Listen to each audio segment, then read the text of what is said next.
اعوذ باللہ من الشیطان الرجیم بسم اللہ الرحمن الرحیم۔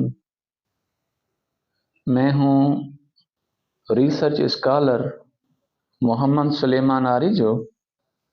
آج ہماری ریسرچ کا عنوان ہے موہنجو دڑو کا ذکر قرآن پاک میں۔ سب سے پہلے تعارف۔ قرآن پاک اللہ تعالیٰ کی طرف سے نازل شدہ کتاب ہے جس میں بہت سی پہلے تباہ شدہ قوموں کا ذکر ملتا ہے، جس طرح قوم نوح، قوم عاد، قوم سمود، قوم فرعون، قوم شعیب، قوم لوط اور قوم تبع جیسی قومیں شامل ہیں۔ ان قوموں کا اللہ تعالیٰ نے قرآن پاک میں بار بار ذکر کیا ہے۔ کچھ قوموں کے لیے جملتاً فرمایا ہے کہ ہم نے ان سے پہلے، ان کے بعد اور ان کے درمیان والی تمام قوموں کو ہلاک کر دیا ہے، لیکن چند قوموں کا تو صرف نام ہی لیا ہے، جس طرح اصحاب الرس والی قوم ہے۔ آج ہم مختلف راویوں، حدیث اور چند تفسیروں کی روشنی میں علمی اور تحقیقی نقطہ نگاہ سے اصحاب الرس والی قوم کو جاننے کی کوشش کریں گے کہ اصحاب رس کون سی قوم تھی، اصحاب رس قوم کو اصحاب رس کیوں کہا جاتا ہے، اصحاب رس کی قوم کہاں آباد تھی، اور کیا اصحاب رس والی قوم کے آثار آج بھی موجود ہیں۔ اصحاب رس کا ذکر قرآن پاک میں سورہ 25 فرقان آیت 38، اور قوم عاد، قوم سمود، کوے والوں اور ان کے مابین بہت سی دوسری اقوام کو بھی ہم نے ہلاک کر دیا۔ سورہ 50 قاف آیت 12۔ ان سے پہلے نوح کی قوم نے جھٹلایا، اور کوے والوں نے اور سمود نے۔ اس قوم کے لیے قرآن پاک نے دو الفاظ اصحاب اور رس استعمال کیے ہیں۔ سب سے پہلے جانتے ہیں لفظ اصحاب۔ لفظ اصحاب لفظ صحب سے بنا ہے، جس کی معنی ہے ایک چیز کا دوسری چیز کے ساتھ ہونا، یعنی ساتھی ہونے کے معنی میں۔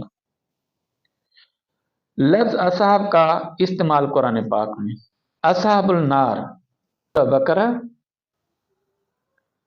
آیت 38، 81، 217، 257 اور 275۔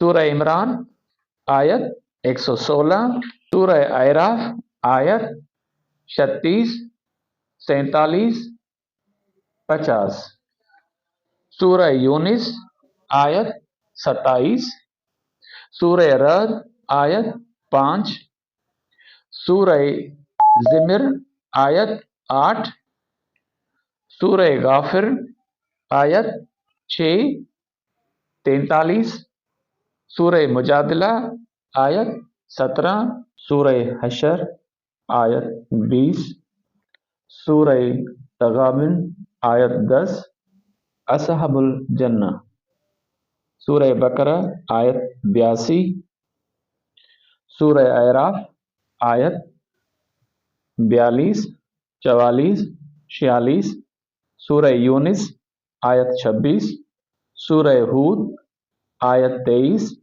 سورہ فرقان آیت 24، سورہ یاسین آیت 55، سورہ احقاف آیت 14، 16، سورہ قلم آیت 17، اصحاب الجحیم، سورہ بقرہ آیت 119, सूरह माइदा आयत 10, 86, सूरह तौबा आयत 113, सूरह हज आयत 51, सूरह हदीद आयत 19, असहाबुल यमीन, सूरह वाक़िया आयत 27, 38, 90, 91, सूरह बुरुज आयत 39, असहाबुल ऐका, सूरह हिज्र आयत 78, सूरह शूरा आयत 176, सूरह साद आयत 13, सूरह काफ आयत 14, असहाबुल सईर, सूरह फातिर आयत 6, सूरह मुल्क आयत 10, 11, असहाबुल मदैन, सूरह तौबा आयत 70, सूरह हज आयत 44, असहाब यदऊन, सूरह अनाम आयत 71, असहाबुल अराफ, सूरह अराफ आयत 48, असहाबुल सिरात, सूरह तहा आयत 135, असहाबुल कैफ, सूरह कफ आयत 9, असहाब मूसा, सूरह शूरा आयत 61, असहाब करिया, सूरह यासीन आयत 13, असहाबुल मसमा, सूरह बलद आयत 19, सूरह वाक़िया आयत 9, असहाबुल फील, सूरह फील आयत 1, असहाबुल सब्त, सूरह निसा आयत 47, असहाबुल शिमाल, सूरह वाक़िया आयत 41, असहाबुल हिज्र, सूरह हिज्र आयत 80, असहाबुल मेमना, सूरह बलद आयत 18, सूरह वाक़िया आयत 8, असहाबुल कुबूर, सूरह मुम्तहना आयत 13, असहाबुल सफीना, सूरह अनकबूत आयत 15, असहाबुल अखदूद, सूरह बुरूज आयत 4। ये था लफ्ज़ असहाब जो 52 सूरतों और 65 जगहों पर इस्तेमाल हुआ। लफ्ज़ असहाब के कुरान पाक में इस्तेमाल से मालूम होता है कि ये लफ्ज़ किसी चीज़ का किसी चीज़ के साथ होने की वजह से साथी कहा जाता है।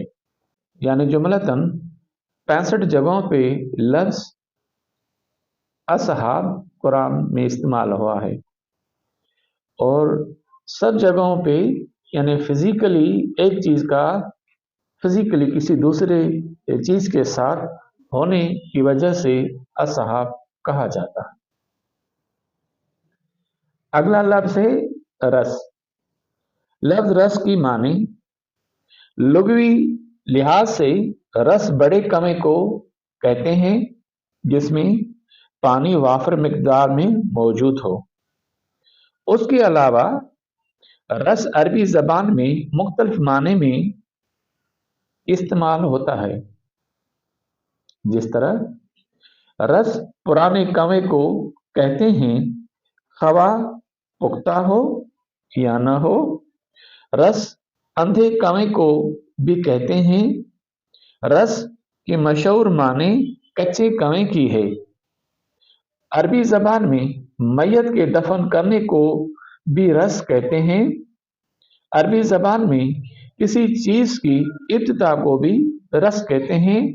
रस के माने खोदना और दबा देना की भी आती है। लफ्ज़ रस का इस्तेमाल कुरान पाक में सूरह 25 फुरकान आयत 38 और कौम आद, कौम समूद, कमे वालों और उनके माबेन बसी दूसरी अक़वाम को भी हमने हलाक कर दिया। सूरह काफ 50 आयत 12। उनसे पहले नूह की कौम ने जुटलाया और कमे वालों ने और समूद ने। लफ्ज रस कुरान पाक के अंदर 2 सूरतों और 2 जगह पे इस्तेमाल हुआ है। रस के इस्तेमाल से जब हम असाब और रस दोनों को मिला के अब उसकी माने को मुतय्यन करने की कोशिश करेंगे तो यानी असाब यानी लोग, रस मीन्स वेल यानी कि वो लोग जो कमी वाली बस्ती में रहते थे या कमी वाली बस्ती के रहने वाले लोग माने बनती है।